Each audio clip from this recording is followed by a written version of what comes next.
Welcome to the show, and today you asked for it and you're going to get it. I'm responding to everything genetically modified skeptic has to say about atheism.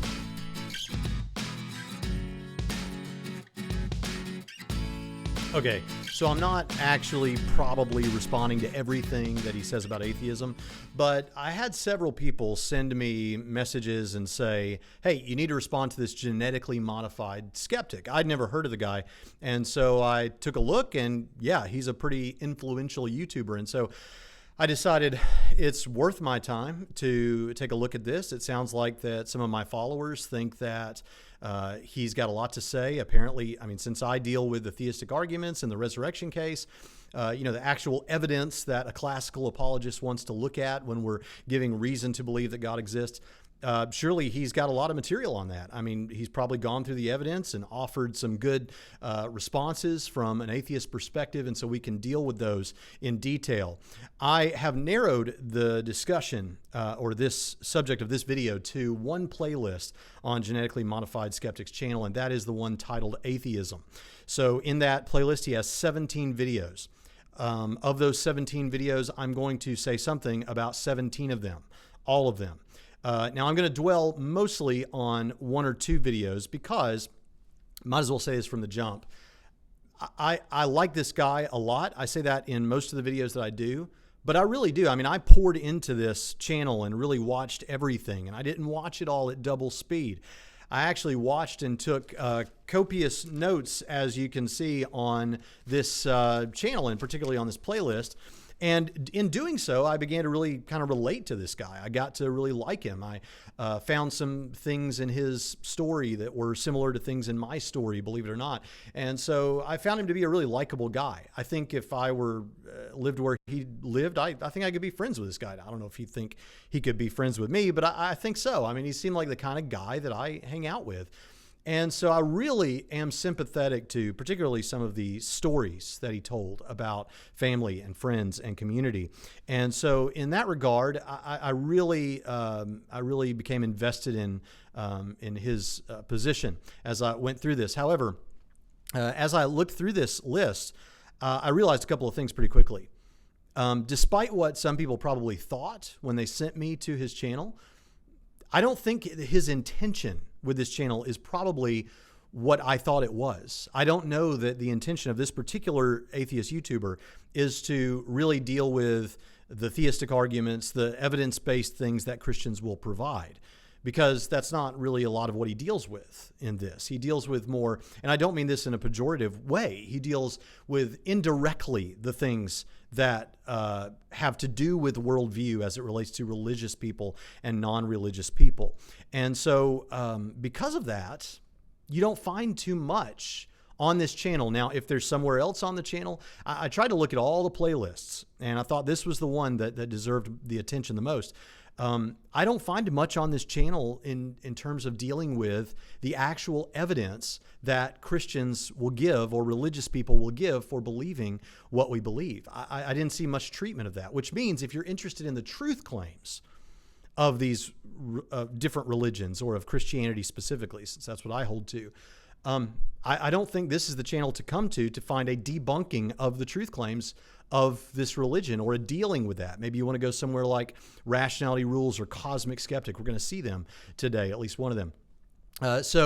I don't, and again, I don't think that was his goal for the channel. I really don't think, I think his goal, as best I understand it, is to help other atheists to come out of the closet, so to speak, and be open about their atheism. It's to talk a little bit about the interaction culturally, politically, and those sorts of things between religious and non-religious people. Because again, 17 videos, and as you'll see, I think we got one treatment of what could maybe be a theistic argument, and not from Genetically Modified Skeptic. We got it from somebody else on his channel. So for those of you that think, man, this guy is really the guy that is making an impact, I don't doubt that he is making an impact. I don't doubt that people are moving, that he's impacting people who are on the fence toward atheism. But what I want to do throughout this video, and I hope you'll see, is I want to point out that sometimes people move off of their positions or have paradigm shifts in their worldview, not because of the best reasons. He talks about a lot of really important things, but the question is, do those things have to do with the truth of the position that we're dealing with? So 17 videos, and only once did we kind of deal with a theistic argument, a reason to believe that Christianity is true or that God exists. Not one issue that dealt with, not one video that dealt with the resurrection of Jesus, unless I'm missing something. I could have been missing something, but I watched every video in this atheist playlist, and we're going to go through every bit of it right now. But we're going to spend most of our time on two videos, and the first one of those is the video that is called How Alternative Medicine Pushed Me to Atheism. And so we're going to take a look at that now and allow him to speak for himself. I'll make comments as I go along and sip on coffee. I was raised Christian fundamentalist. I was taught to interpret the Bible literally. That meant accepting young earth creationism, a worldwide flood, homosexuality being an abomination, the end times being near, and the like. I believed all of it until I was several semesters into college. In my sophomore year, 2013, a member of my family, let's call them V, began selling essential oils. I didn't know much about essential oils, so I had nothing against it. I was actually pretty supportive of them for about a year. As my college career went on, I began learning things that contradicted my beliefs. I took an astronomy class that educated me on how we know the universe is ancient, and how it seems to have come into being. That information was presented very clearly and by a Christian professor, so I didn't fight it. I did some of my own research and found that all reputable sources agreed with the evidence that I had been presented for an ancient universe. So at that point, I no longer believed in a young Earth, but still remained a fundamentalist in every other way. Now, you might expect me to say that I made some kind of rationalization that allowed me to accept an old universe but still believe in creationism. But that's not at all what I did. I chose to push any thoughts of doubt I had out of my head anytime they arose. I decided to rely on faith rather than confront any challenges to my beliefs. By summer of 2015, Vita...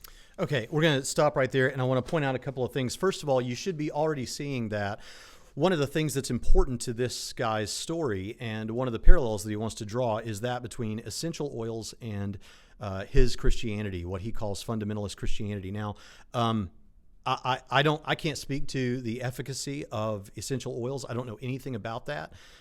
So I'm just going to take his word for it that the science isn't with it, I guess. But what's important here is he's drawing a parallel between his kind of just acceptance of the truth of essential oils because someone close to him said that it was true, and his own embrace of Christianity and where he stands on that. Now, he said a couple of things about so far. He said that he kind of just took all this to be true until he had a class on astronomy, and that showed him how we know the Earth is ancient, by which he means it's an old Earth, like 4 or 5 to 20 billion years. I think 4 or 5 billion years old is supposed to be the Earth, and then 16 to 20 billion years old is the universe. We're talking about an old Earth here. You're aware that there are some Christians who are young Earthers, some Christians who are old Earthers, and some Christians who are I don't know Earthers. And he's saying that he had been a young Earther, and he got into this class, and he saw there was really good evidence that it's an old Earth. In fact, it was a Christian professor that taught this class. And all the reputable sources seem to agree on this old universe, but he remained a fundamentalist, but pushed doubt out of his head, relying on faith. Now, I want to say a couple of things about this. First of all, this apparently is what really shook him. And the last video in this entire playlist, where he brings in Aaron Ra to help him with some of this and look at evolution specifically, he makes a big deal out of the age of the Earth. It comes up several times throughout this playlist. And so I began to realize the degree to which I think, and I don't try to psychologize people, but it seems like from what he's telling me, this was a major moment for him. This was a really big deal that he found out that what Genesis 1 says doesn't seem to match up with science. Now, he says he pushed doubt out of the way at this point. He just pushed the doubt aside and just embraced faith. And we hear a little bit more about faith throughout this journey through Genetically Modified Skeptics playlist. So I want to share something with you that I share in debates sometimes, and that is an actual biblical definition of faith. A lot of people work off of the colloquial understanding of faith, which is believing without evidence, or it's what you do when you don't have evidence to serve as a reason for belief. However, Hebrews chapter 11 and verse 1 is the passage that most people point to when they want to make this point.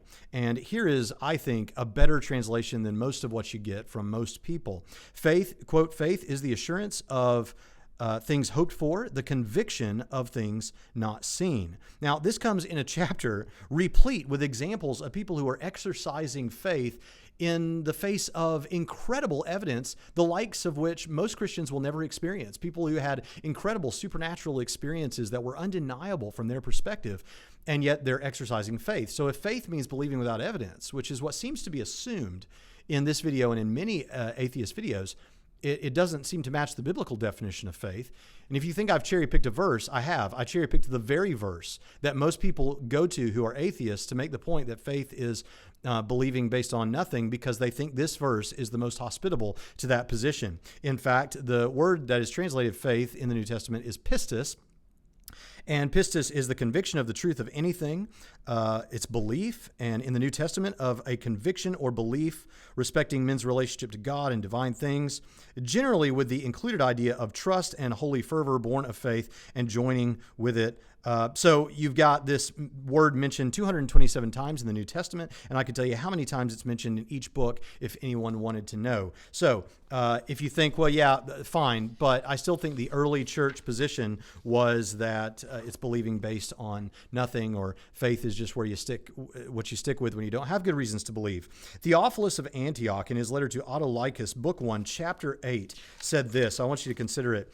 Do you not know that faith is the leading principle in all matters? For what husbandman can reap unless he first trusts, you see the parallel there between faith and trust, his seed to the earth? Or who can cross the sea unless he first entrusts himself to the boat and the pilot? And what sick person can be healed unless first he trusts himself to the care of the physician? And what art of knowledge can anyone learn unless he first applies and entrusts himself to the teacher? If then the husbandman trusts the earth, and the sailor the boat, and the sick the physician, will you not place confidence in God, even when you hold so many pledges at his hand? Here is good evidence that Christianity has always held that faith is trust or confidence based on something. The sailor doesn't trust that the boat is going to get him where he needs to go without ever having stepped on a boat before. The person who's going to grow something doesn't trust that something's going to grow, because even though he's never seen anything grow before. And to bring it more to our perspective, you don't trust that when you sit down in that chair that it's going to hold your weight, because you've never seen, even though you've never seen a chair hold people before. No, the gardener knows that he's seen this happen many times before. He has good reason to have faith that it's going to work this time, to trust. The sailor has good reason to trust the boat's going to be able to carry him where it needs to go, because he's seen boats like this function before. And we sit down in chairs trusting that they're going to hold us, because it's happened almost every time we've ever sat in a chair. And when it hasn't, it's been a big anomaly. So I hope to impress upon you that when I understand, I don't deny that many Christians use faith in the same sense that atheists would like to pin us with. But faith in the biblical sense, and this is not a no true Scotsman fallacy, as if to say I just disagree with these Christians, so you should go with my understanding of the Bible. No, I hope I've just shown you that the biblical definition and the historic Christian definition of faith is trust or confidence in something based on that can be based on good evidence. So, but he says he pushed doubt aside and just exercised faith. I don't think he exercised the biblical understanding of faith, not because I know his story better than he does. Of course I don't, but because what he's describing as faith, I don't think is what the Bible means when it says faith. Now, he says that he just pushed doubt aside. Now, I don't blame him for this, because I think that it could have been the case that he grew up in a church background where they did not encourage the assessment of doubt or the actual probing of your doubts. I've run into people before who say, if you've ever had real serious doubt, you're not really a Christian. Well, I deny that, partly out of self-preservation, because that would mean that I'm not a Christian. I've experienced doubt before in my life. I've experienced doubt not only about whether Christianity is true, but also whether I'm really saved, whether I'm really, even if Christianity is true, am I really a Christian? I think every Christian has experienced some kind of doubt or other. What I would have encouraged Genetically Modified Skeptic to do is to not just push that doubt away, but to embrace that doubt and to probe it, to actually be intellectually open to finding out what's the source of that doubt. And if Christianity turns out to be true, then continue in your Christianity. If the doubt is there for a real good reason, because Christianity is false, well, then let's figure that out too. But let's actually look at the doubt. I think Gary Habermas says that he used to have a page on his website, and he put on there, he called it the Hall of Faith. He put on that website everyone who had never had any doubt at all in their Christian life. And he made a big deal out of always saying that page is blank, because everyone experiences doubt. And atheists and skeptics also experience doubt. I mean, even when you come out of the worldview type stuff, I have doubts sometimes about whether or not my wife really loves me. Not a lot. I have been married for almost 18 years. And so in that time, I've had those kind of doubts before at times. But you know what? My doubting whether she loves me or not doesn't necessarily mean she doesn't love me. It doesn't mean there's anything wrong in my marriage. That doubt is maybe a good thing because it engenders some conversations and a quest for knowledge. But I've spent so much time on that, I probably need to move on. But what I would have encouraged him to do is to analyze that doubt. And for anyone out there who may be experiencing doubt, let's analyze it together right now. Doubts can come in a couple of forms. Sometimes we doubt things for intellectual reasons, which seems to be the sort of doubt that genetically modified skeptic is claiming to have in his life. And I don't doubt him. The other kind is emotional doubt. And they're very different. Emotional doubt is when you don't really have a real good reason to doubt something, but because of the stakes that are involved, you do doubt. So let's take, for example, Mike Licona's analogy. Mike Licona, I've heard him say in public speaking engagements that let's imagine you have a piece of subflooring, which is a good wide piece of board, and you placed it across two platforms that are separated by a 6-inch drop. It's just a 6-inch drop. And can you walk across that very wide piece of subflooring? Yeah, you could walk. I mean, you could dance across that thing. Is there really any good reason to doubt that you could walk across it? No, not really. I mean, and really, why would we ever worry about doubting it anyway? Because if we fell off that piece of subflooring, it's 6 inches. We're going to be fine. The most that might be hurt is our ego a little bit. But now take that same piece of subflooring and put it between two skyscrapers. Now, do you have doubt? Well, yeah, I probably do have doubt. Well, but what's changed? The width and the strength of the subflooring is the same. You should be able to dance across it just as you did before. Why aren't you now? Is it because of any intellectual reason that you have more of a reason that you're going to fall off than you did before? No, it's the same chances that you're going to fall off, all things being equal. But what's changed is the stakes. There's so much at stake. And so for that reason, we doubt. But that's an emotional doubt. An intellectual doubt is when there really is something about the reasons to believe that is bothering you, that causes you to question. If genetically modified skeptic had been in a church where I was going, I would have encouraged him to embrace the doubt, and let's consider whether this is emotional or whether this is intellectual. And if it's emotional, we could recognize that and move forward without much of a problem, because we would recognize that that happens in every area of life, even marriage. But if it was an intellectual reason, then what we could do is we could look for the right apologetic material, or look for a good compilation that is Christians dealing with atheists, or look at some debates where Christians are talking with atheists and see what the evidence is. And I'm convinced, because I believe that Christianity is a very solid worldview and defensible to say the least, that I think that he, if he was being fair with the evidence, would have remained a Christian, or would have had a good chance. But instead, he did what I think he probably suspects someone like me would say you should do, when I think it's the worst of all things to do, which is to ignore the doubt. We don't ignore the doubt. Doubt can be a good thing. Doubt can lead to a stronger faith. Again, remember, with a good biblical definition of faith, a stronger reason to trust the truth of the Christian message. So he did not. He just pushed that away. And we've got a poor definition of faith that he's relying on, I suspect, based on other videos. And now let's go on to see what happens next. So remember, so far, all that's happened is he's got a problem with the old earth, young earth perspective. So even though the Bible, according to him, clearly seems to teach the young earth perspective, he just has to just buck up and bite the bullet and just remain a Christian, even in spite of this incredible evidence that something's going wrong here. And let's see what happens next. He decided to dedicate himself to teaching others about and consequently selling essential oils. They taught classes about them, which I frequently attended.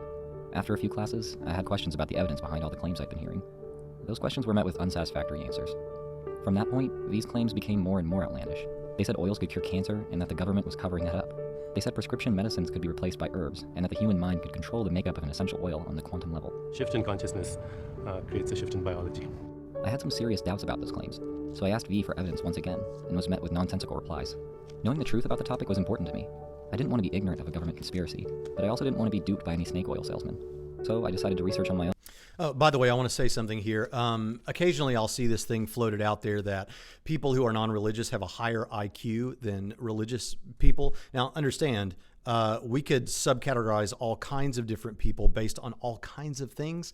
And we would see that there are variations, a few points on IQ.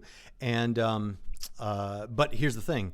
There are people who are in a people group who typically have lower IQs there are individuals within that group who have a higher IQ than most of the individuals in the higher IQ group, you understand. So this is actually always a dangerous thing to try to criticize a position based on, is the IQ issue. However, one of the things that I've thought about this is, if it is the case, and I don't know that it's the case, I'm skeptical of these kind of things, but if it is the case that non-religious people have a higher IQ in general than religious people, there are several reasons why that may be the case. One reason why that may be the case is that people with higher IQs are more likely to get into higher education at liberal arts schools, where they're going to be confronted with, maybe some philosophy professors and some biology professors and people like that who are non-religious and giving them reasons to be. It may be that they begin to affiliate with people in that setting where there's a lot of wild stuff that often goes on, and some motivation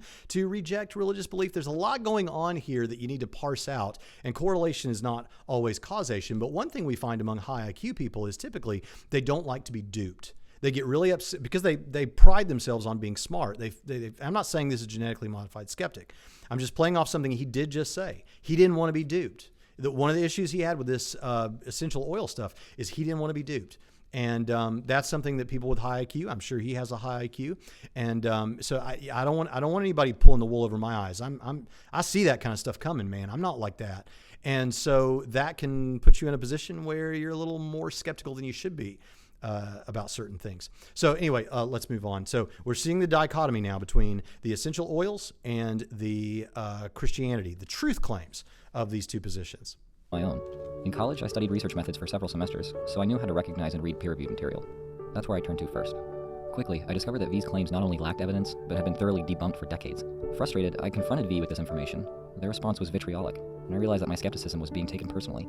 I asked V, why do you cling to an ideology that lacks sufficient evidence? Why do you turn a blind eye to what is most reasonable?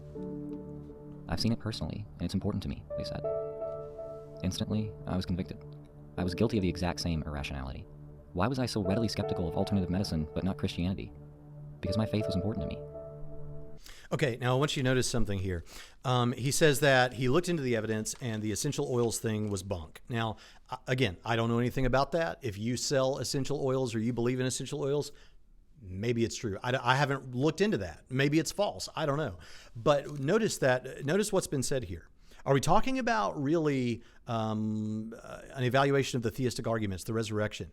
As I have repeatedly said in debates, in podcasts, and in one-on-one conversations, all that is ultimately necessary for Christianity to be true is that God exists and God raised Jesus from the dead. That's it. If those two things are true, Christianity is true, period, no matter what you want to say about anything else. So if you want to show that Christianity is false, you need to show that God does not exist, or and you say, well, that's proving a negative. No, people can try to show that God does not exist. All you've got to do is show something incoherent within God's nature so defined.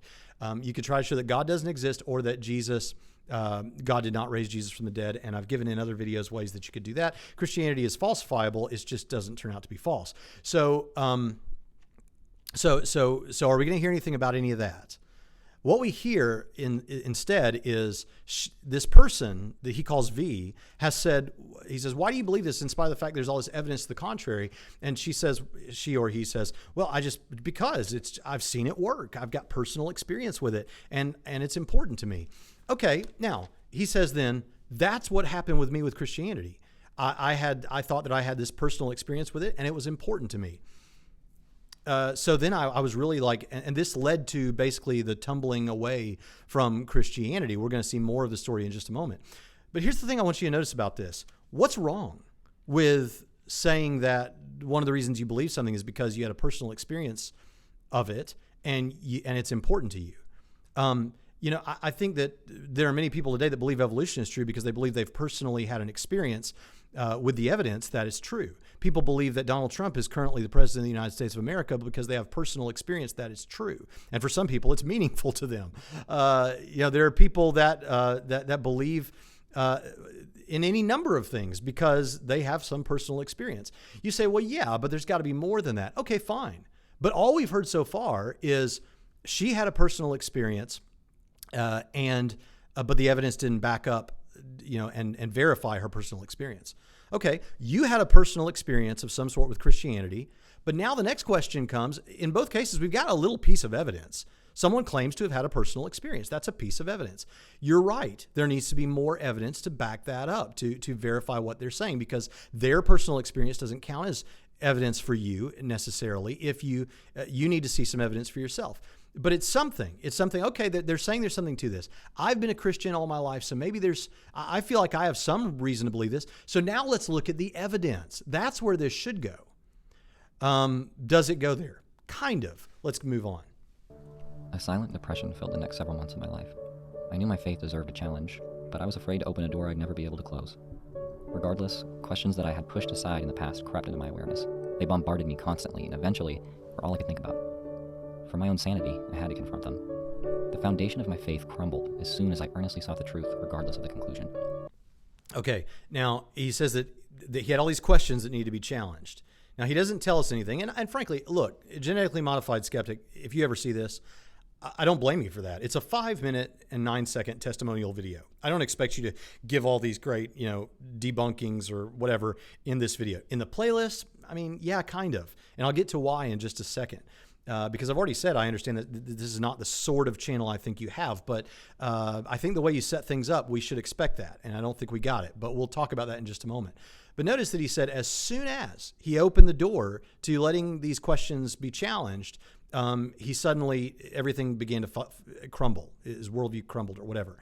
As soon as? Like, I get it, but this is a issue that should take some time. Like, you should be able to look through some things. Look at, take some time, man. Go through, and maybe he did this. I'm just giving you, again, I don't claim to read people's minds. I'm only giving you what I see from a video like this. It sounds like as soon as he opened the door, boom, I mean, it all just fell apart. Well, there is a great history of Christian thought. There are some powerful arguments that some of which to really get to the bottom of, you may need to spend years really studying these things. And now at this point, maybe you have, but at first, I don't know. But we don't get anything about that here. We don't get any specifics. Again, I don't blame him for that, but we don't get any of it yet. I was faithless. The idea of living without faith was so foreign to me that I didn't even know what to call myself. Someone who didn't claim to know if God existed, but didn't have a reason to believe? What do you call that? I sought out ways to define what I believed. Soon, I stumbled across the term agnostic atheist. That was me. At the time of this video, it's been a little over a year since I took the atheist label. At first, it was hard. Okay, at this point, he's going to go into talking about how becoming an atheist was, what that journey was like. So you can go watch the video if you want to, but what I want you to notice here is we have seen, this is it, because we don't see any breakdown of the evidence except for the old earth, young earth thing. And again, I want to say about that, you do understand, like, there are really rigorous academic Christian people who do not hold to a 6,000 to 10,000 year old earth. Some do, some don't. We'll get more into that at the end of this video, but at the end of my video that I'm making here. So I don't want to say too much about that now, but that's the only real thing that we got. And he even seemed to realize early on that that shouldn't be a deal breaker. So what we got, the setup for this playlist that we got, this is the first video on the playlist. Here's what I'm feeling communicated to me is essential oils were bunk. And even though I had just believed it because someone gave me personal testimony that they thought it was veridical or whatever. And Christianity, I thought I had just personal evidence for the truth of it, but this one turned out to be false, and now I think this one is false now. And the thing that's the same is in both cases, people said they had personal experience that it was true. Okay, that's not enough to leave a worldview, and I don't think that's all there is to it. But here's what I want you to really hone in on. What we're talking about with essential oils is whether the claims are true or not, right? We're not talking about anything else. Whether this is actually true, whether they are, efficient to do what they say they can do. So that means that if we're drawing a parallel between essential oils and Christianity, we want to know, is Christianity true? Are the central claims of the Christian message true? That's what we want to know. And since you're setting up this channel this way, you're setting it up with an eye toward what is true, not what's good for America, not whether we like the implications of it for people that have particular lifestyles, not what does it mean about me if I'm an atheist or you, or how are we different morally? None of that is what we're talking about. What we're talking about is, are the claims of essential oil true and are the claims of Christianity true? So what we should expect in the rest of this playlist is a parsing out of the truth claims, the central truth claims of Christianity. Does God exist? And did Jesus rise from the dead? And maybe is Scripture true? Or, these kind of things. Is that what we get? It is not. But let's continue moving now. And I'm going to show you, we're going to go through the rest of these much more quickly. I said this, I'm not even going to play most of the videos. I'm going to play one more video and not in its entirety like this. Because there's not much that needs to be said about most of these. Now, again, this would be good stuff for some other apologists to deal with, this stuff that's going to come up, some of this stuff. But a lot of it, for what I do and why I was recommended to go to this channel, it's just, I don't see it there. So, all right, let's take a look at the next video. The next video is religion useful? Now, in this video, basically what Christians, this is kind of my paraphrasing of what he's saying. Christians often say that religion motivates moral living and some other things, but moral living can be found outside of religion. Now, this is an important thing I want you to notice if you watch a bunch of this guy's videos, and that is that you'll hear him use the word monopoly a lot. And what he wants to say, and I like that he's fair like this, is that he'll say, I'm not saying that X, whatever good thing that is often attributed to religion, whether that's moral living or pioneering science or whatever it is. I'm not saying that there's not some truth there, that Christianity has done or can do some of those things. I'm just saying that Christianity doesn't have a monopoly on that, or religion doesn't have a monopoly on that. You can have and do those things from a non-religious perspective. He says this about, just in the list I saw, and just when I happened to pick it up listening, Christians don't have a monopoly on morality, science, hope, and there may have been some other things. Now, what I want to point out is this video is about morality. And he brings in Cosmic Skeptic to talk a little bit about this. And so I want you to listen to Cosmic Skeptic, and let's talk about what he says. By the way, this is the only place in this playlist where I saw any real obvious dealing with a theistic argument or something like that. And it wasn't Genetically Modified Skeptic, which I appreciate. I appreciate that he's kind of like, what I'm picking up is, this is not really my thing. Maybe it is. Maybe I'm reading that wrong. And if so, I'm sorry. But I'm going to bring in Cosmic Skeptic. He can deal with this theistic argument type stuff. So let's take a look at Cosmic Skeptic. Allow me to hand things over to none other than Cosmic Skeptic, as I think he could tackle this much more adeptly than I. Thanks, Drew. I want to continue the discussion by looking at what is perhaps the most pervasive group of utilitarian arguments in favour of religious belief, and that is the moral family of arguments. The assertion is, in effect, for numerous and specific reasons, that religion is useful and perhaps essential to both a functioning society and functioning individual due to the moral basis it offers and the moral code it promotes. When you hear that religious values must be recognised and implemented in the upbringing of children, their education, and the fabric of the nation in which they live, you're hearing this argument. Now, there are Now, I want to be fair about this. First of all, yeah, I don't care so much for what I'm doing here about this particular, it's an important question. When you have a religious society or a Christian society versus a secular society, which one functions better? Which one is more moral? That's an interesting thing. There are debates about that. I'd recommend to you Matt Dillahunty, my former debating partner, versus Michael Jones, Inspiring Philosophy. I thought they had a great debate on that question. That is an important thing. There's another guy out there. What's his name? I don't know. There's another guy out there doing debates like that too. That's important because those issues matter, how society is affected. But what I'm wanting to focus on is not what he's talking about right now. What he's talking about right now is the question of, hey, is it the case that we should kind of in a utilitarian way keep religion around, kind of a Benjamin Franklin type, whether it's true or not, keep it around because it ends up being good for society. I'm not interested in addressing that. It's more the other part of what Cosmic Skeptic says that we're getting to, I think, here in just a second. Two principal forms that these moral arguments most prominently take as I see it, and I'm going to tackle each individually here. First, that religion and God are the basis of morality, without which morality can't exist. And second, that religion provides essential values that we couldn't do without. So let's crack in. So firstly, the argument for religion as a basis for morality.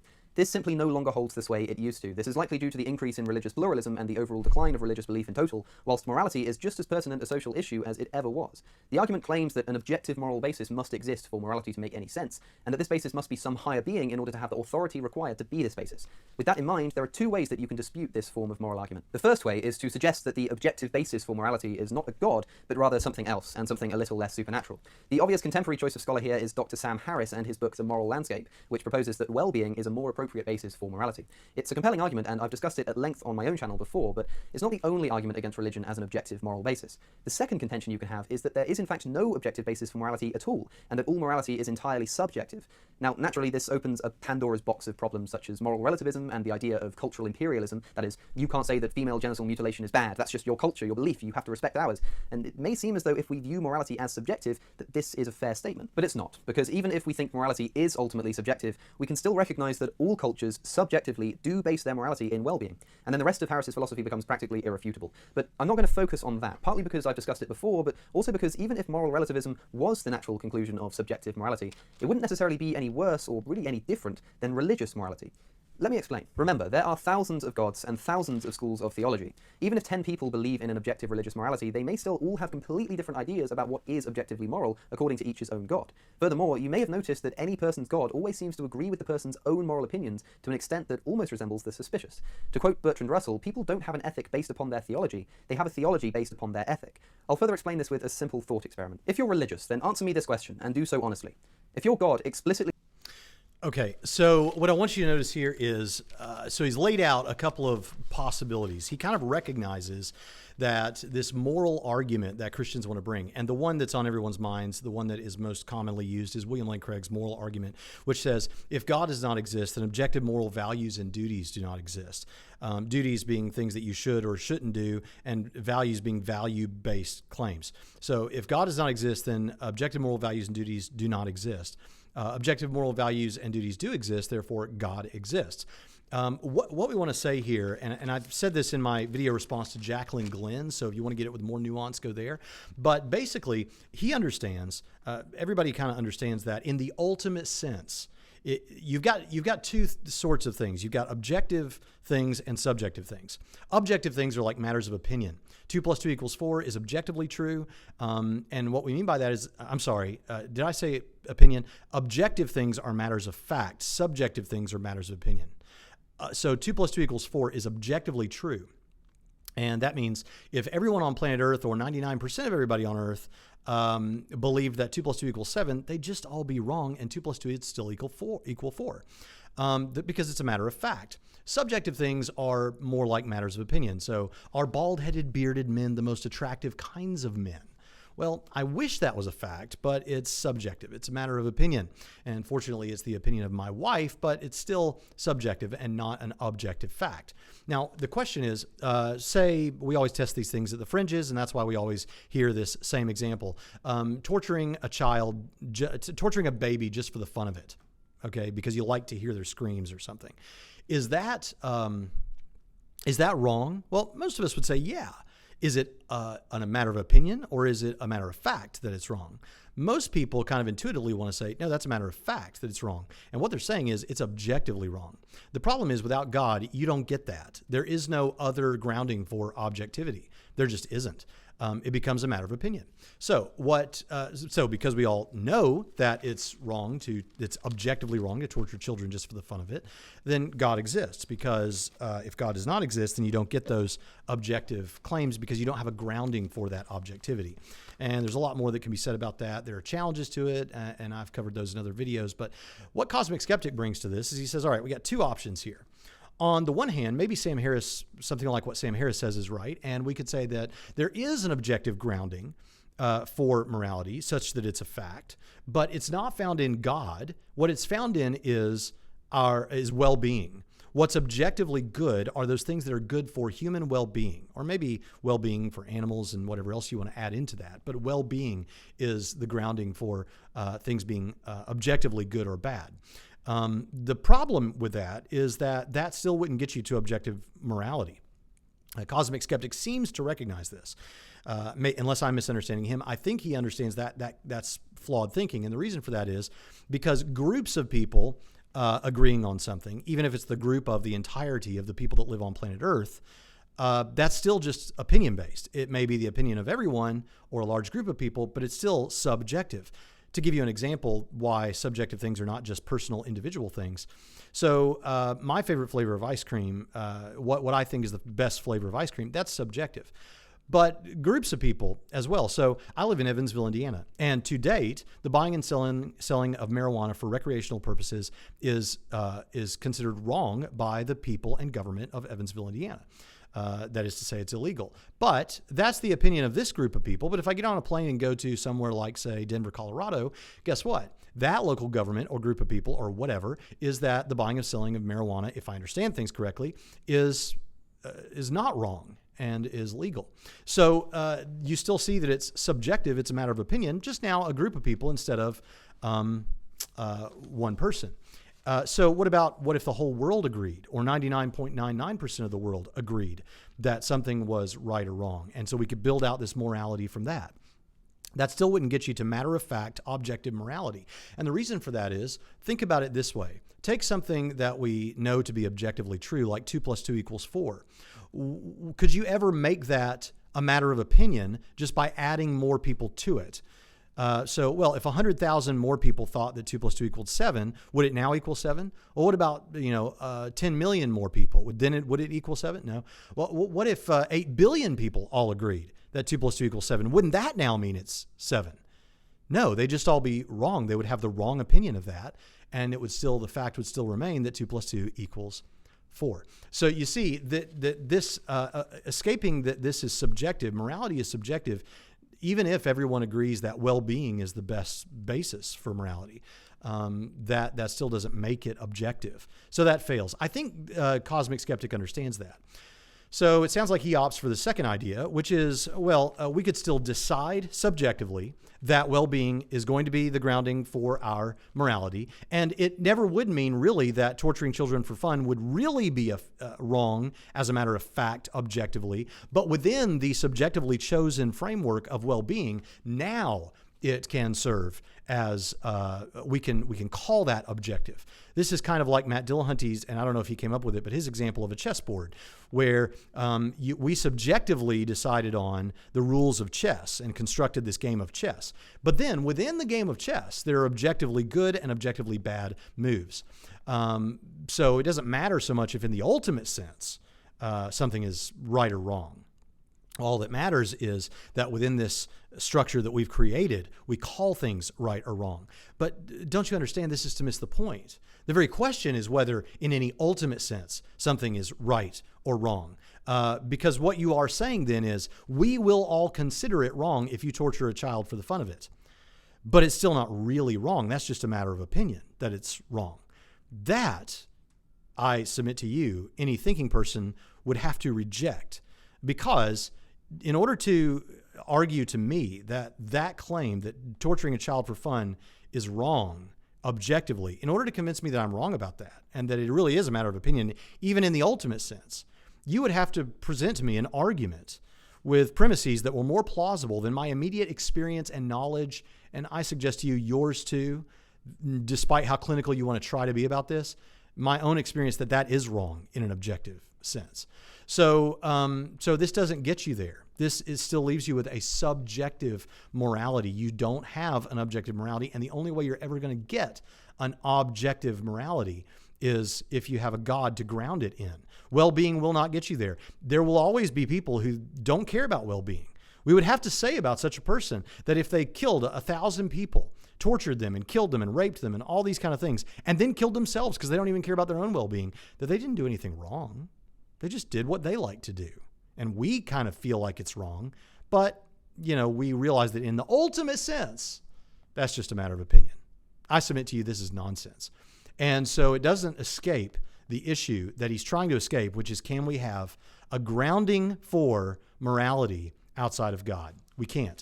So that takes care of that video. Don't worry, I'm not going to spend as long on each consecutive video, but that is the only dealing with anything like a theistic argument in this entire playlist, so far as I can tell. So is religion useful? What you lose by being religious. Now, actually, that's the next video in the playlist, and Dr. Pritchett and I are going to devote an episode of Trinity Radio to that we're going to do together. So I won't say too much about it, but as I made notes on this issue, he asks in this video, he's kind of looking at Pascal's wager. I don't use Pascal's wager, but Pascal's wager is the, let me get it back on Genetically Modified Skeptic at least, so that we at least have him in the shot, even though we're not going to play much more video. So Pascal's wager is kind of a cost-benefit analysis, and it's often misunderstood and misdescribed. However, I'm going to give it to you in the way that I think it's most often understood by people, and that is that if you are trying to decide between Christianity, let's say, and atheism, it's better to err on the side of caution. And if Christianity turns out to be true and you're an atheist, well, then you're going to have hell to pay. Literally, you're going to have hell to pay. Whereas if atheism is true and you're a Christian, you haven't lost anything. Or at least you haven't lost near as much as if it's the other way around, right? So you should, on the basis of the danger factor, you should be a Christian. Now, I don't think that's a fair representation necessarily of Pascal's wager. And the way I use Pascal's wager is to show you that it's worth your time to investigate more deeply which religion, or if there's a religion that happens to be true.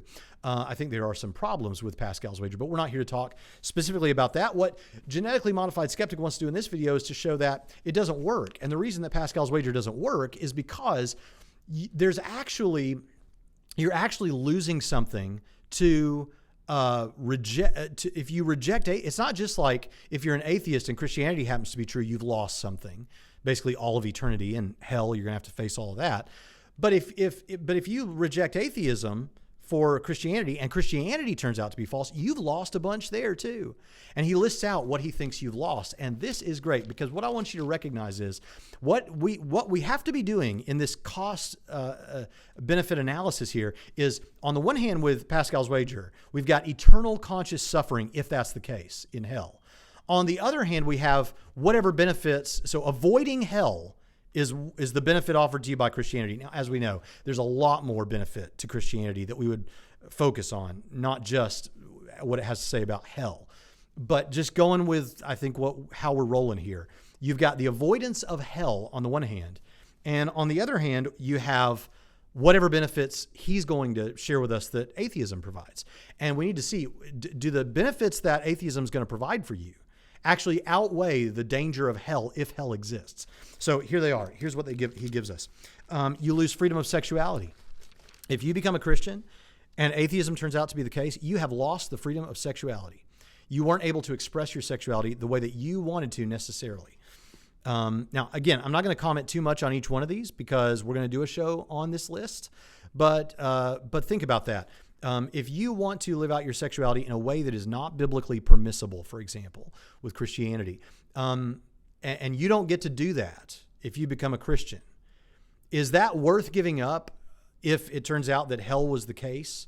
Now, again, one thing I also need to say is it's not like the things that he lists. It's not like a works-based salvation that's being pushed here where, if you mess up sexually, then you're definitely going to hell. That's not what we're doing. We're looking at the benefits of remaining in atheism in case Christianity isn't true.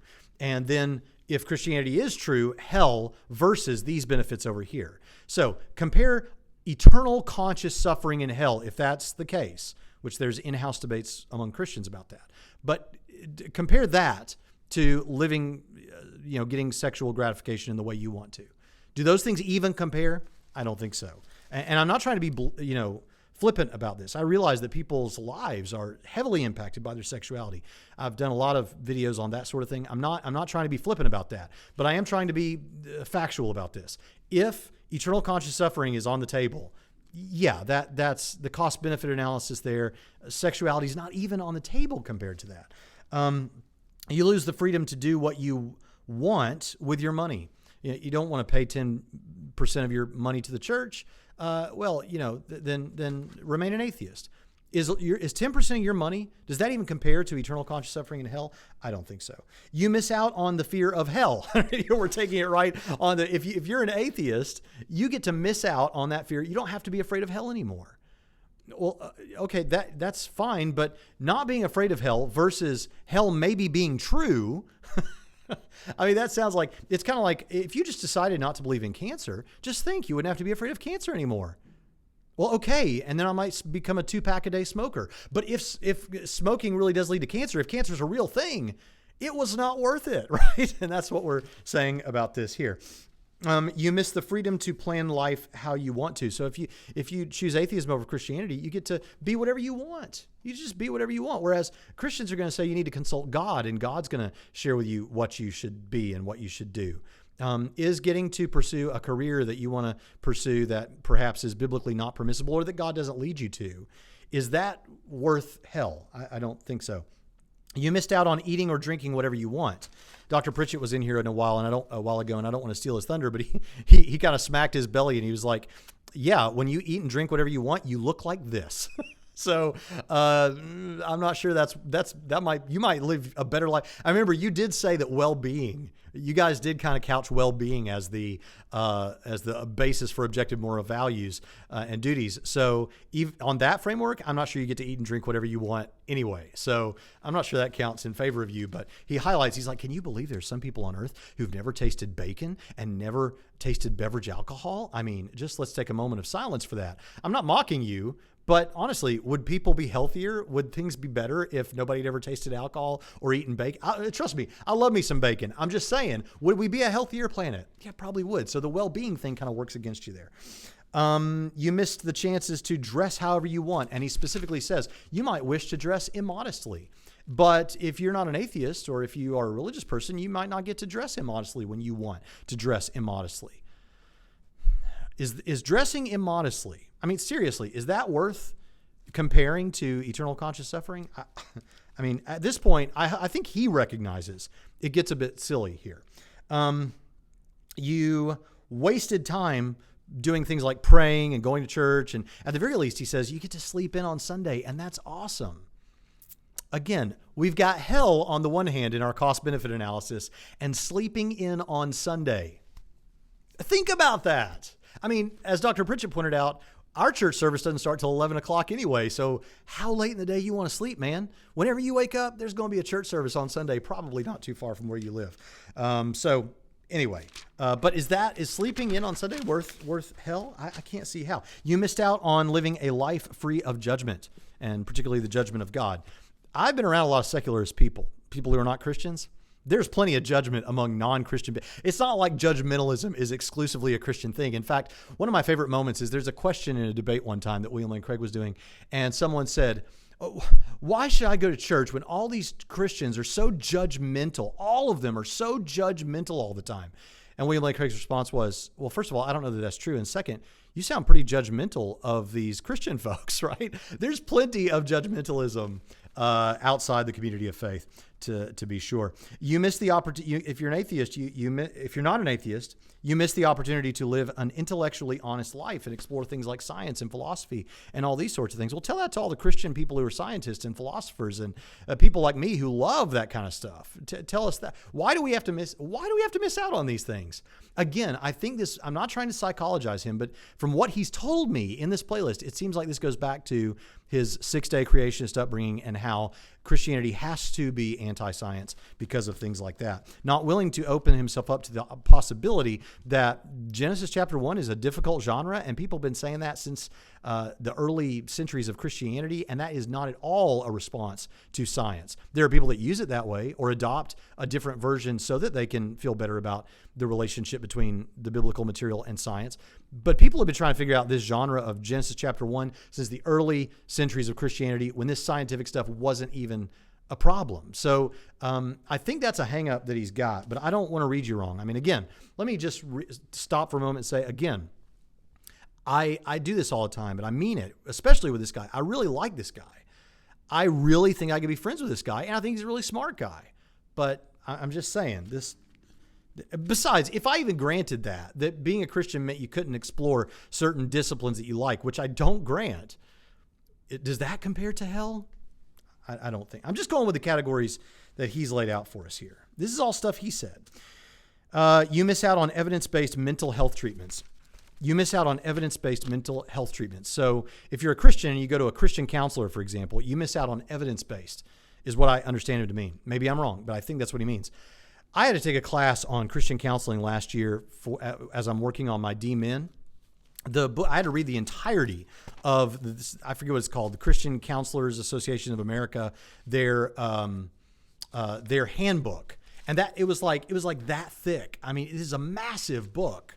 Some of you have had to read it. And when you read that thing, you realize these people are highly academic people, these Christian counselors and therapists and psychologists, and they go to all the same conferences that the secular guys do and other ones that are Christian-based, and they have to follow certain guidelines and everything. They're very much evidence-based. And besides, you're leaving out the whole discussion that happens among Christians that I'm not sure you're aware of, but maybe you are, between what is called biblical counseling and integrationist or Christian counseling, and the interplay there about what kind of stuff can be used. And all that, there's a whole, I just think this reveals a lack of awareness of the vastness of the discipline of Christian counseling and Christian therapy. It's much bigger. And if you're interested in becoming, of studying that field further, we have programs for that at Trinity where you can come and study Christian counseling. I'd encourage you to do that because it's much bigger than I think we get the impression of here. But no, you do not miss out on evidence-based mental health treatments if you are a Christian and not an atheist. You miss out, if you become religious, you miss out on doing good in the world just because you want to, instead of just doing it because God's looking over your shoulder. I mean, like this is where, come on, man. I mean, this is just me and you talking here for a second. Just forget the rest of them. You grew up among Christians, right? Did you not find a lot of Christians to be really good people who really did want to help people just because? And don't tell me it was in spite of their Christianity. Because here's the thing. When Christians try to emulate the person of Jesus. Now, even if you're an atheist, I think you said in one of your videos that you appreciate that Christianity emphasizes forgiveness, right? Okay, so follow me here. When we begin to emulate as Christians from a very young age, the person of Jesus. And I'm not sure, I don't know when you left Christianity, but maybe it takes some more years. I don't know. Maybe it takes really living the Jesus life, later into your life. I don't know. Maybe not. But when you begin to emulate Jesus, you actually start to become like Jesus, right? Like it changes the pathways in your brain a little bit. You start thinking along certain lines, and sacrifice and forgiveness and love, these all become very meaningful. And I'm not saying, don't misunderstand, I'm not saying that atheists don't have that. What I'm saying is Christians who are actively trying to emulate the person of Jesus Christ and be little Christs, Christians, as a result of that, many Christians, though many don't, I get that, but those who devote themselves to that as a way of life, really, to be like him, we get to the point where we do this not because we feel like we're supposed to. We do it because we have shaped our thinking around loving people and forgiving people and helping people and that sort of thing. And that's a powerful thing. And I think you know that. I think you know that from certain people in your life who have done that very thing. And that is worth considering. I think about Steve Gregg of The Narrow Path. I mean, that guy has been trying to be like Jesus for so many decades now that he actually starting to look like Jesus. I mean, look at this, he's got long hair, and just look at it. I don't, just go check out Steve Gregg. He's great. But this is just, I mean, come on, man. We're not just helping people because we feel like we have to. If we are, that's not a very mature Christianity. There are many Christians who are helping people because that's what they want to do. If you become religious, you miss out on being able to value all people equally. Now, I think there's some stuff going on under the hood here that's not mentioned that has to do with maybe how the religious right responds to homosexual rights, maybe in the 20th century and before, how some religious people responded to other issues of human rights and race relations and things like that. And that needs to be mentioned. I mean, that we need to deal with that. However, atheism there's nothing about atheism that has anything to do with that. And honestly, for those of us who find that many, many, many people, I think it's probably fair to say the vast majority of atheists and secularists seem to be in favor of the pro-choice movement. I realize you do not think that these fetuses in the womb represent persons. I get that, and that's a whole thing. But for those of us who do, we see that as a major human rights violation. And it is a serious one into the millions. And so maybe we just calm down about that a little bit. As Christians, we are very concerned with human rights and religious people. Hope you didn't mind me getting a little bit straightforward and dark there for a second. But we agree with you that we should call out the denial of human rights in any place where truly human rights are being violated. And treat all people equally. Yeah, we do. In fact, our scriptures tell us that it's neither male nor female, slave nor free, Jew nor Gentile. Like our scriptures specifically. Have people lived in conflict to that? Yeah, I get it. But you understand that's not a no true Scotsman's fallacy. No true Scotsman fallacy saying, well, those people weren't really Christians. My brand of Christianity is the real. No. We're saying just read the Bible. It's clear that we're not supposed to look at other New Testament Christianity for sure. Whatever you want to say about the Old Testament, I'm happy to talk about that. But for sure, in New Testament Christianity is we are equal. But it's a theme in the Old Testament too that we're all made in the image of God. So say whatever you want about that, but there needs to be more work done there. So that's that video. The next video is atheism hopeless? In this one, we hear a little bit about atheism is not hopeless. Let's vary up the imagery here and give you another picture of genetically modified skeptic while we wait. But so he brings in rationality rules here, and rationality rules talks about can you have hope within atheism or can you have purpose? I may be getting the. Let's see. What is the title of that one? Let's see. Rationality. Yeah. Is it hopeless? That's the name of the video. Is it hopeless? Is atheism hopeless? And in that is purposelessness and all that sort of thing. I'm going to move through this one, but I want to say here that rationality rules is brought in to say that. Let's just get into it. You can have your own sense of purpose. We're told by genetically modified skeptic. You can have your own sense of purpose that you decide for yourself. Now, this gets into some existential atheism, and we could talk about Jean-Paul Sartre and things like that, where you decide for yourself a purpose for yourself. Let me explain to you how the Christian views this first, because it's a little bit shortchanged here. Purpose, we would say, is not something that one can ascribe to themselves. Purpose is assigned to something by its inventor or by its creator. So how do you know what a purpose of a hammer is? Well, whoever invented the hammer gets to decide the purpose of that hammer. And it's made to put nails into boards. That's the purpose of a hammer. The hammer can't decide for itself what its purpose will be in denial of the purpose of that creator, that inventor. In the same way, you don't get to decide the purpose for yourself because you have an inventor, you have a creator, and creators assign purpose. If you assign a purpose to yourself and there is no God and there is no ultimate inventor or creator, then any purpose is somewhat arbitrary because it's just something you're assigning to yourself. And he makes a point about how hope and purpose and meaning in life and all that is there more. It's there in a greater way with atheism because you have like things that are fleeting. When you have fleeting time, and the flower is beautiful now, but it's going to die before long. Not all of these are things that he gives, but I'm giving you ones I've heard before. That makes it more beautiful because, it's only there for a moment. Well, I don't know about that. A flower is beautiful, whether its beauty is fleeting or not. That flower is beautiful today, whether that flower is going to be here 1,000 years from now or dead in a week, that flower is still beautiful. He talks about how when you have infinite quantities of something, it's not as meaningful or whatever.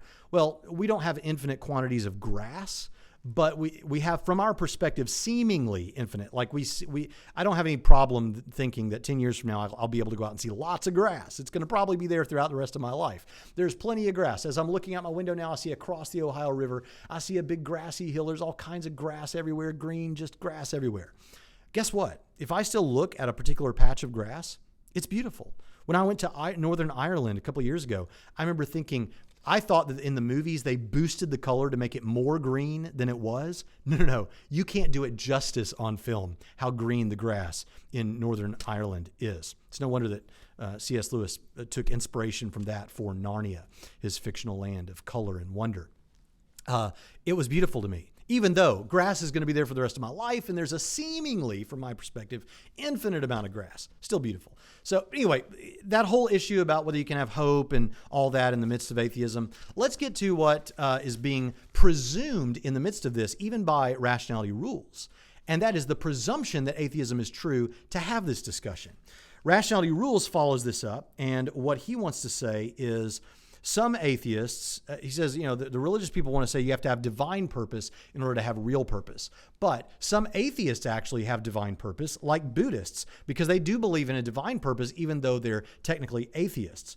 And this is the move he makes. Christians don't have divine purpose either because we're just evolved primates. Now, this is me paraphrasing him. Now, understand, he's saying having a divine purpose can't be what gives you purpose, because you Christians don't have a divine purpose anywhere because it's fictional. This whole thing's just made up, right? It's all just made up. Hold on. This presumes the very thing under discussion, which is the truth value. Remember, we're talking about whether Christianity is the equivalent of an essential oil. Is Christianity an essential oil and fake? What's the truth value of it? That's supposed to be the purpose of this playlist. And what we're getting here in this video from Genetically Modified Skeptic and Rationality Rules is, hey, we can have purpose too without divine stuff. And in fact, you don't have it either because Christianity is just false and we're all just evolved primates. But you're just presuming all of that. You're just like presuppositional atheists here. You're not giving me the reasons to believe that that's true or reasons to deny my great theistic arguments in resurrection case. It's just being presumed. So did we get a dealing with the theistic arguments of the resurrection in this video? No, we did not. All right, the next video is Atheism Proud. I hope this is helpful to you guys. Is atheism proud? He wants to say in this video, atheism is humble because we don't believe that there's a God who cares about us, the universe doesn't care about us, and you guys believe there's this God looking down and interested in you. And so which one of those is the more humble position is basically what I got from that video. Okay, fine. I think I've known a lot of really arrogant Christians, and I've known a lot of arrogant atheists, and whatever you want to say about that, the point is I didn't get a treatment of evidence in that discussion. Is atheism open-minded is another video. He wants to point out that atheists would all say they'll change their minds based on evidence. Well, what they'll say and what they'll actually do might be two different things, but I'm not going to be presumptuous about that. Maybe a lot of them would. Now, I am wondering whether they're all that open-minded, many of them, to looking at ways to intake knowledge and data aside from science, the natural sciences, and something that can be put into a beaker. I wonder whether they're really all that open to philosophical argumentation, because I keep hearing from them that it's not evidence unless if it comes from philosophy. Arguments are not evidence, I keep hearing from them. And it's almost like, as I've said before, the clergy in the lab coats, if they don't give it to you, then it's not real evidence. And sorry, getting a little snarky there, but hey, big deal. Atheists are open-minded, great. That doesn't tell me anything about whether Christianity is an essential oil or not. An atheist's guide to homosexuality. I appreciate what he does here. He points out that many atheists are arguing wrongly against Christians because what they'll say is, look, man, you guys eat shellfish and have clothing of mixed fabric, so why are you putting down homosexuality? Because after all of that is Old Testament stuff, and why are you just cherry picking the ones you want to believe? And he says, no, man, you're misunderstanding the Christians here. They can be consistent in this because they believe in an old covenant and a new covenant. And even in the new covenant, we hear Paul talking about homosexual activity in a certain way. So I appreciate that he says that. But then he goes on to talk about, well, was it ever moral to have these laws about homosexuality in the Old Testament? First of all, I want to point out that the laws about homosexuality in the Old Testament, was it ever moral to do that? Well, he says that people will try to wiggle out of this, and he brought Cosmic Skeptic back in for this one. Here's the thing about that. I think he brought, maybe he didn't. No, I don't know if he did. Anyway, what he wants to say about this is, look, man, was it ever moral? Because if you're saying that it was ever moral to kill people for homosexual activity, well, here's the thing. In the Old Testament, what we have is a lot of times we have examples of case law. You need to ask yourself, like with adultery, do we see examples of that? Or is this put there to show you the severity in Yahweh's mind of this particular law? That's not me trying to wiggle out of it. That's the nature of law codes. But here's the deal. Granting everything you want to say about this, does that speak to ultimately whether or not God exists and God raised Jesus from the dead? No, it does not. It's saying, I don't like what the Bible says in a particular place. Okay, fine. Guess what? There are things in the Bible I don't like all the time. But it doesn't matter what I like, it matters what's true. Again, it's like saying, well, I don't like that cancer exists. Well, okay. Why would you ever want to believe in cancer? I don't believe in cancer because I want to believe in cancer. I'd like to believe cancer doesn't exist, but that would be dangerous for me. I believe in cancer existing because I think there's good reason to believe it exists, despite my personal feelings about it and what I feel in my heart. And when it comes to this issue, this is a very important issue, and I don't want to undermine or, again, I don't want to treat this lightly. We're talking about people's lives and all those sort of things. But whether you like what the Bible says about human sexuality is irrelevant to the question of whether or not God exists and God raised Jesus from the dead. So I appreciate that he points out a point of clarity, though, for people arguing against Christianity that involves discussing homosexuality. I think he did a good job there explaining the differences between Old and New Covenant Christianity. There is no such thing as true Christianity. He goes into a thing here about how people will just say, well, you're interpreting this wrong or you're interpreting that wrong. Again, I think this goes back to the whole young earth, old earth thing. But what he says is there is no true interpretation of the Bible because it's mostly fiction. Again, did we get arguments toward that? No, we just got an assertion. This is, again, presuppositional atheism. I hope you're seeing as we go through this that as nice as this guy is and as smart as I think this guy is, and as much as he may have some good things to say on occasion, we're not getting any good reason not to believe that Christianity is true. We're not getting any undermining of the theistic arguments of the resurrection case. And this is the guy who many people told me, you need to go through this guy's channel. He's the guy throwing out all this evidence. I'm just telling you, I'm getting stuff that's indirectly related to the truth claims of Christianity. But he set me up for this by saying, we're looking at essential oils and there's no truth there. Or at least there's not, the central truth claims are probably not true. And now we're going to look at Christianity. And in this entire playlist, we're not talking about whether Christianity is true. We're talking about indirect things that have to do with how atheists view things versus how Christians view things and what's good for the nation and all this sort of thing. He even goes so far as to say deciding, this is me again paraphrasing, deciding which brand of Christianity you're going to affiliate with is like deciding on your Hogwarts, which Hogwarts house you're going to be in. Just presuming that it's fiction and a little bit of mockery there, and that's okay. But Ravenclaw, by the way, for me, my daughter tells me I'm supposed to be in Ravenclaw. But yeah, that's a fictional world. We understand that's a fictional world. You're presupposing that Christianity is that way. And if you're not presupposing that, if you did come to that on the basis of evidence, you need to give me that evidence. Because all I've gotten so far, I'm so many videos deep into this playlist, and I've only gotten one thing, and that was from Cosmic Skeptic, who was brought in to talk about the moral argument. In a video that largely wasn't about whether or not Christianity is true, but was about whether you can have morality without God. So anyway, so there's no such thing as... Now, the next video, How Atheists Teach Their Children. This outlines differences in parenting, but again, not truth. I actually think that's a helpful video for those of you who are Christian parents and atheist parents to see how these people raise their children. I think there's some self-referentially incoherent stuff in there, like kind of, hey, we're teaching you to question everything. You know, there's a lady in that video that says, when you say that, they're going to question everything. They're going to question what you just said, right? There's some tough stuff in there. You know, how do you dogmatically teach that you can't be dogmatic or whatever? I don't want to straw man that, and maybe I just did. I don't know. But anyway, in that video, we don't get anything about truth claims. We don't get anything about the theistic arguments, the resurrection case. We only have a few left here. If atheists argued like theists, okay, did a couple of videos here. If atheists argued like theists, and if atheists argued like Christian apologists. These are clever videos. I think these videos are the ones that kind of made him famous. So, hey, you know what? Golf clap for you. Those were creative videos. But again, as fun as they are, kind of looking at apologists and theologians and parroting that from an atheist perspective, that's all fun and games and everything, but there still wasn't anything really of substance there. That's just kind of an exercise in mockery. It was fun mockery. It doesn't offend me. I don't even accept most of the methodologies presented by these other Christian apologists. There's 2 or 3 that I do, and maybe that would deserve a video of its own. But again, nothing really of ultimate, nothing really to engage the theistic arguments. I think he does kind of try to give a reverse of one of the more prominent ontological arguments, but it wasn't, I don't think, and maybe I'm wrong, I don't think it was an attempt to really try to give a criticism of that approach, but just kind of, look, we could say this too kind of thing. So yeah, but they're fun. These are the ones I think that kind of put him on the map, is what I've been told. But again, same as the rest. I'm an atheist activist in the closet. Now, this is more personal testimony type stuff. And this is one of the ones that made me really like him as a person, because I kind of sympathized with his story. But again, nothing here dealing with the arguments and evidence.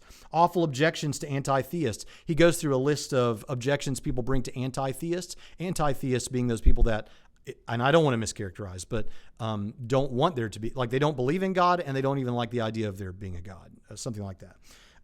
Christopher Hitchens called himself an anti-theist. Anti-theists aren't trying to force people to leave their faith is one thing he wants to emphasize. Anti-theists aren't against all religious practices all of the time. There are some good things in some of these religions like forgiveness in Christianity and stuff like that. There's some other things he lists, but great. Some people have straw-manned anti-theism. All right. I still don't see any good reason to be one. So let's move on. An atheist's thoughts on Eastern religion. This is a video where he took a trip to Singapore. And shout out to you, Jeremy Lin, if you're watching from Singapore right now. He talks about some of these Eastern religions. And basically, the video, I think one of the themes, and I'm trying real hard not to mischaracterize you, but I think one of the points that he wanted to drive home here was Westerners, and I think he means Western secularists, don't see the total picture, which includes what we might call the dark underbelly within Eastern religions, because they aren't familiar with them. So if you're like an atheist, secularist Westerner, and you think, well, it looks like some enlightened stuff going on over there in some of these, Hinduism and Buddhism and this kind of thing. He's like, look, man, the grass may seem greener. I think he actually says that. But when you actually look at some of these things, they got their issues too. I hope that I'm characterizing that correctly. Okay, but again, no dealing with theistic arguments, no evidence. No dealing with the evidence. Coming out as an atheist. This was a panel discussion. There were two other guys on the stage with him. Now, I skipped around in this video. I'm gonna admit that. I did not in the rest of them, but I did in this one because he wasn't the only speaker. But if I got all of his parts, no dealing with the theistic arguments, no dealing with the resurrection case, the actual evidence for Christianity. But there was an interesting moment here, and I don't like to talk about people's personal stuff too much, but he offered it here, that when he came out to his parents as an atheist, his dad actually started asking him some evidential stuff. Now, he just kind of moves over that pretty quick, but he mentions that his dad asked him, well, yeah, but how did we get here then? How did, and he said, I explained it all to him, but he didn't really tell us how he explained it. I was on the edge of my seat thinking, oh, we're about to find out. We're about to find out what his reasons were. He's going to answer his dad's question. How do we get here? This kind of stuff. It never came. His mom asked him the more emotional type stuff, but his dad wanted to know about the evidence, it sounded like. And his dad maybe got some, but we didn't get it from Genetically Modified Skeptic. All right. Then he does a video based on some Jonathan Haidt thinks new atheists are dogmatic, is the video there. And he wants to point out in this video that we're not dogmatic. We don't think religious people are stupid. And he does a bit of a comparison between atheistic positions and religious positions on things. Okay, fine. Again, maybe you're not dogmatic, whatever.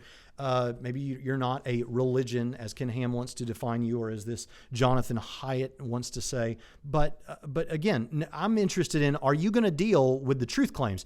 This whole playlist is set up that Christianity is like essential oils, and I haven't been given any reason yet to believe that Christianity is like essential oils. I'm still waiting on what that will be. And I only have one video yet left. How to fit Christianity with science. This is the one that brings in Aaron Ra. And I don't even, here's the thing. He talks about the old earth, young earth thing again in Genesis. This is a real theme here. And he explains how different Christians will try to fit science within this. Yeah, I went over this in several videos so far. You've got a literary framework model, which says that this is formal versus material creation. That's John Walton, got Michael Heiser, guys like that out there talking about stuff. You've also got the day-age theory. You've got the gap theory. You've got other literary framework models that will say things like that what Moses is doing here is taking the creation story that that the children of Israel had learned in Egypt and supplanting the falsehood with the truth. So these things aren't God's. God made these things, that sort of a thing. There are various ways to understand this. The impression that he gives is this is an attempt to try and fit science into Christianity where it just doesn't fit. The Bible is a collection of books. He always talks about whether you're taking the Bible literally or metaphorically. This is so wrong-headed. I really want people, I think he knows this. I think it has a lot to do with how the Christianity he was brought up with. But if you're talking about should the Bible be taken literally or metaphorically, you're not talking about anything the Bible's talking about. The Bible is a collection of books it's like pointing at a bookshelf that's got some fiction, some poetry, some historical material, some science material, and pointing at that book, that bookshelf and saying, what genre of literature is that?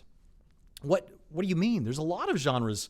There's a lot of different genres. The Bible has narrative. The Gospels are Greco-Roman biography. You have apocalyptic material. You have poetry. You've got all kinds of genres of literature in the Bible. Should the Bible be taken literally? Yes, where it's meant to be taken literally. Should it be taken metaphorically or poetically? Yes, when it's meant to be taken that way. You can't say, should the Bible be taken literally or not? And when it comes to Genesis chapter 1, how we're supposed to understand this material is difficult and has been. I understand there are young earth creationists, probably like the ones you were raised with, who will say it's not difficult. It's straightforward narrative history, and it just means what it sounds like it means. There have been people throughout the Christian history, I said this already in this video, I'm driving it home. I want people to get this. Before this, try to fit science before all that stuff.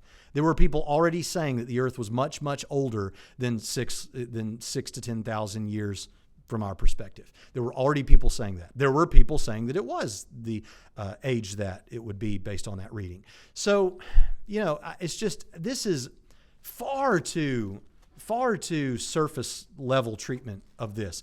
And if this is one of the things that began your exodus from Christianity, I want to see some videos where you really do dig deep and deal with these things. And I'm challenging you to do that. I'm not making fun of you. I think you can do it. I think you can do it. And I want you to do it because I think when you do that, you're going to see that if you are open-minded, like your video on open-minded atheist says, if you are open-minded, I think you're going to see that there's more to this than what you're making out. Then he talks about evolution. Now, I don't embrace biological evolution. I lack a belief in biological macroevolution. I remain unconvinced of it. Could I be convinced of it? Yeah, sure. If evolution turned out to be true, I would not cease to be a Christian. I would just find out I was wrong about evolution. Okay? I have Christian friends who are theistic evolutionists. Now, I realize for some of you it sounds crazy, but here's what I want Christians to understand. Christians can be wrong and still be Christians, right? We all disagree on some issues of theology, but it's not like atheists make it out where we disagree on like everything and there's no consistency in our understandings of the text. I'll tell you what all Christians everywhere who are truly Christians have understood, and that is that God exists and God raised Jesus from the dead. But we disagree on particular doctrinal issues. That's fine. It doesn't mean you're lost. It doesn't mean you're not a Christian. It means we disagree. Now, for those who do believe in evolution, I'm not one of those. But he has Aaron Ra go into this whole thing about why evolution is true. And he talks about how if evolution is true, then the Genesis stories are all false, particularly in one man, one woman, created in a garden, implanted with souls, that whole thing. It's all false. Why? I think I responded to this with Jacqueline Glenn too. Why? Why would that mean that it's false? He actually gives a way that it could be true, but then talks about how, or describes it as though it's implausible, that perhaps people evolved to a certain state and then God took two particular persons and implanted souls into them, and that's your Adam and Eve. Now, for me, yeah, I do think that's ridiculous. But there are people that hold that position. Is there anything contradictory about it? He acts like, yeah, but come on, man, that he would just be arbitrarily picking two people. He wouldn't be arbitrarily picking two people. If God does something, it's not arbitrary. He's got a reason for it, whether we know what those reasons are or not. So while I'm not, this is weird for me because I'm not at all a theistic evolutionist, but the way you're characterizing it, I don't see it, man. Seems like someone who's a theistic evolutionist could still hold to a reading of Genesis 2 and 3 and following as real. You're going to have to tell me why. And then he makes some claims. And I love that this ends this way. He makes some claims. Remember, this is presuppositional atheism. He says, science explains the beginning of the universe and how life developed. And if all these things can happen naturally, why is God needed for our world to exist as it does? Well, if it's true that science explains the beginning of the universe, it doesn't explain what the cause of the beginning of the universe, of Sagan's cosmos, all of nature, is. And cosmologists many of them will admit that. So, and then if you think it explains how life could evolve to this complex state, it doesn't explain first life yet. It doesn't explain abiogenesis. Now, he does admit that there may be still some things like that we don't have answers to, but then he makes a statement of faith in the sense that he wants to say Christians hold, not biblical faith, but like just, non-reasoned faith. And this is an inductive claim that every time we had a lack of, had a gap in our knowledge and we got the answer, there was a naturalistic explanation. That's what we call a naturalism of the gaps. That is, we don't know yet, but I'm sure naturalism is going to figure it out. But here's the thing. When it comes to the beginning of the universe, as I've argued in almost every video until this one in this series of response videos, we don't just believe that God exists as the cause of the beginning of the universe because we don't have good reason to believe, we don't understand what the naturalistic explanation is. We believe that we have good reason to believe that it is an agent who is spaceless, timeless, non-material, sufficiently powerful, and has a mind. And you can look at any of my other videos in this series to get why I think that, or my debate with Matt Dillahunty, or my debate with Daniel Alvarez, or my debate with Will the Atheist, or any other of those. And you'll understand why. So we end, interestingly, he says that the essential oils, he realized that he had just been embracing that on faith and embracing Christianity on faith. And he just pushed doubt aside and held fast to his faith. But ultimately, he had to give up the faith and look at the evidence, man. And then everything crumbled. I want to tell you something. In the end, what we find in this last video in the series is he's just embracing faith that naturalism is going to be able to answer all the questions in the future. And that's not even the faith that the Bible's talking about when it uses the word pistis. So I've come to the end of this. And I know it's been a long video. Thank you for sticking with me. Listen, I do like this guy, but I want to make it clear that this is the guy that people sent me. You got to respond to this guy. And he set up this playlist with a testimonial that placed essential oils next to Christianity. The truth claims of essential oils are false, and the truth claims of Christianity I came to disbelieve. So I expect the playlist to be why those are false. And I only got one. Out of 17 videos, we've dealt with all 17, I got one. I got one dealing with a theistic argument, kind of. And for that, it was Cosmic Skeptic that was rolled in to deal with it. I have respect for this guy, his creativity. Again, you seem like a really nice guy, but I would encourage you to deal with that evidence in future YouTube videos, and then I'll come back and we'll deal with it again. We'll go back and forth. And maybe, just maybe, if you are open-minded, as you say, maybe you'll see that there's something to these arguments. And I hope toward that. If you're out there and you're watching this, I want to encourage you to do something. Why don't you pray? He said that prayer was a waste of time. I think there's actually therapeutic benefits to prayer, even if you're a naturalist. But you know what? I encourage atheists to pray to the God they do not believe in, that if he is real, that he'll reveal himself to them in some way, whether that's some kind of direct thing or through scripture or through, some way God to communicate. Some of you would say, well, I've already done that and it didn't happen. Well, do it again. Do it again. If you're open-minded, be open-minded. Investigate the evidence anew. Read a book of scripture. Take the Gospel of John and read through it with an open mind. Could this possibly be true? What is Jesus really like and what is he saying? And if you find yourself recognizing that, I think there is good reason to believe that Christianity is not like essential oils. In fact, it sounds like maybe I'm being sold a bill of goods with atheism. Well, the Bible says that what you need to do is to exercise faith. Not the kind of faith that atheists often give you a picture of, but biblical faith. You need to trust this good evidence for the truth of Christianity. Turn to Jesus, that's repentance, to turn from a life without Jesus to a life with Jesus. And I think an appropriate thing to do is to tell him in prayer that you want to do that. And then get with a community of Christians and tell them that you did that. There are steps you need to take going forward because it's not snake oil. It's not. I don't know if essential oils are real or not. It's not essential oils. It's the real deal. And I think you'll find that with an open mind.